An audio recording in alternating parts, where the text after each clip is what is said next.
Gojira, Godzilla, Gigantus, Titanus Gojira, the Big G, Frankenstein, whatever. Regardless on what you call him, Godzilla is the all-known king of the monsters, and will be the center of attention in the series titled Road of Gojira, a series dedicated to all things Godzilla with a little extra content here and there. I've always been a fan of the big guy. In fact, my earliest memory that I could still recollect is of me being a young Finn playing with dinosaur toys in my room while my TV is showing a movie with these two identical gigantic monsters fighting each other. I was completely immersed in what I was watching, and my curiosity only heightened when one of those giants changed into a menacing robot and battled the other monster. If the on-screen footage hadn't revealed what movie I was viewing, most of you would have guessed I was talking about Godzilla vs. Mechagodzilla, my very first Godzilla movie. A film that I cannot wait to talk about. In fact, I'm excited to talk about all of these movies and much more. Now, for those who didn't see my channel update video a while ago, which I know most of you didn't, Road of Gojira will cover a variety of topics related to Godzilla, including movies, comic adventures, television series, novel tales, and much more. I'll also be covering other Toho Tokusatsu films, like Varan, Frankenstein, and the entire Toho monster movie line. So how's this gonna work? I will be discussing everything in chronological order, beginning with the 1954 original Gojira movie and progressing to the most recent installment of the franchise. I remember when I started Road to Gojira, Godzilla -1 and Godzilla Cross Kong hadn't even been released yet. So fingers crossed that there will be plenty more movies by the time I get to those. In fact, at the time I'm writing this, there's already one in development. Speaking of Road to Gojira, I recommend you watch that series if you haven't already. This video series examines several gigantic monster films that predate the first Godzilla story, such as The Lost World from 1925, the original King Kong from 1933, and many more. In addition to being an entertaining series, you may also discover some fascinating information about these early monster movies that you never knew before. As a small behind-the-scenes detail, I intentionally completed Road to Gojira first in order to have a sense of how I would construct Road of Gojira. In fact, if you watch that series from beginning to end, you might notice several aspects from each episode that were either removed outright or improved upon as the series progressed. Now that that series has reached a conclusion, I can finally talk about the Godzilla films on my channel. For a long time I had wanted to look over the Godzilla movies, but I never really got around to it. Every now and again I see people request reviews for these movies, and I'm glad to hear that even if they have already been reviewed to death by this point, people are still interested in hearing my thoughts on them, and I genuinely have a lot to say. I adore Godzilla and accept both the good and the bad aspects of the franchise, but let's be real. Not everything bearing his name is a masterpiece. Although I can enjoy a lot of the franchise's offerings, there are various aspects of the series that I just don't care for.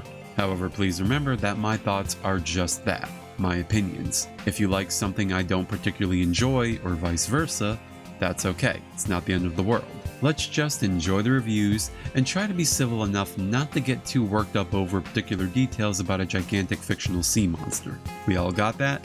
Good. I'm going to show the Jet Jaguar thumbs up scene and we're going to move on. Now keep in mind that Godzilla is a Japanese property, therefore names for specific things may or may not be appropriately translated. Now I understand that Toho has the final say on much of this, but that doesn't stop certain things from being problematic. Case in point, the movie titles. Almost every single film in Godzilla's movie library has more than one title, and depending on where you reside in the world, some of the names may be very different from what most people are used to. The sixth Godzilla film is a common example of this. The movie's original Japanese title is The Great Monster War. When this film was first screened in the United States, it was renamed Monster Zero. Later on for home video releases, it was retitled Godzilla vs. Monster Zero.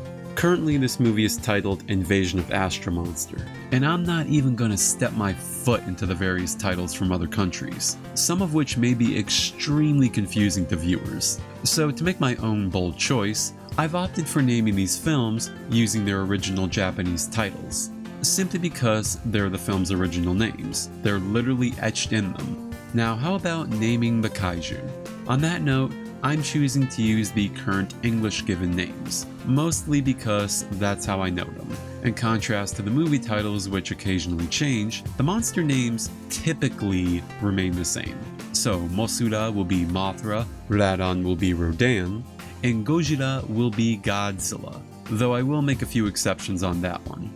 The final rule I want to announce is more of a fact. I live in the US, and obviously not everything Godzilla related has ever made it to the West, such as radio broadcasts and certain mangas. I'd love to cover those, but if I don't have access to them, I can't form an opinion on them. If anyone does have access to that material, preferably available in English, please do not hesitate to get in contact with me to find out where to view it. Now that we've got that out of the way, let's discuss a few things before moving on to the first film, which I should note I will not be talking about in this video. That will be the first episode of this series. It would be difficult to discuss the original Gojira without mentioning World War II, and the catastrophic weapon that changed the course of history and put an end to the conflict. Don't worry, I will not go into detail on World War II here, because that would literally take hours to cover. So here are a few quick facts that'll bring us along to our subject, most of which will cover the Japanese side of things. On September 1st, 1939, Nazi Germany's invasion of Poland marked the start of World War II.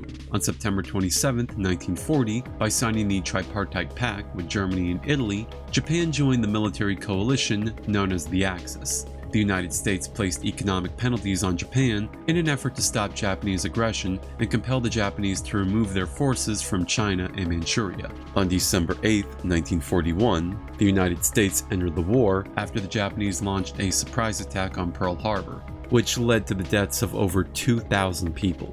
Italy surrendered to the Allies in 1943, followed by Germany in May of 1945, but Japan was unwilling to give up, no matter how pushed into a corner the country was in. It took the development of a new superweapon to end the war, a weapon that was developed with the assistance of some 130,000 people, led by notable figures such as General Leslie Groves and J. Robert Oppenheimer.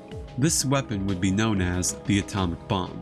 This new weapon was soon dropped on two Japanese cities, Hiroshima and Nagasaki, killing between 150,000 and 246,000 people. Japan surrendered soon after the atomic bombs were dropped on August 14, 1945, bringing World War II to a close. The atomic bomb's technology and knowledge enabled the development of the hydrogen bomb, a thermonuclear weapon that is much more potent than that of the atomic bomb. The weapon was never used in any battles, but it did indeed indirectly harm Japan, as on March 1, 1954, a 23-man Japanese fishing vessel called the Daigo Fukuryu Maru, or Lucky Dragon No. 5, was tainted by radioactive fallout from the US Castle Bravo thermonuclear bomb test at Bikini Atoll.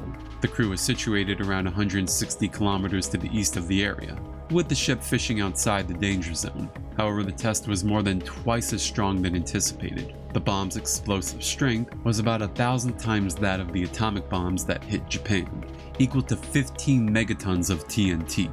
Weather patterns changed enough that radioactive fallout in the form of white ash was blown outside the danger zone. The ash started to fall on the fishing ship and kept falling for a few hours. At the time, the crew did not realize that this was highly radioactive sand and coral that had been burnt and vaporized, nor did they realize how hazardous these particles would be to them. After promptly returning to their home port in Yaizu, the crew was diagnosed with radiation poisoning. Aikichi Kobayama, the ship's radio operator, passed away not too long after, becoming the hydrogen bomb's first victim.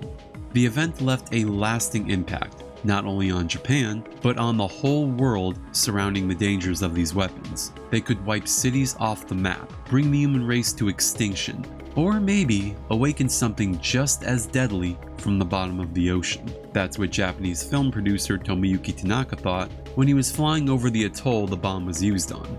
And it was one small thought from that one big incident that brought to life the greatest giant movie monster of all time. This is Road of Gojira.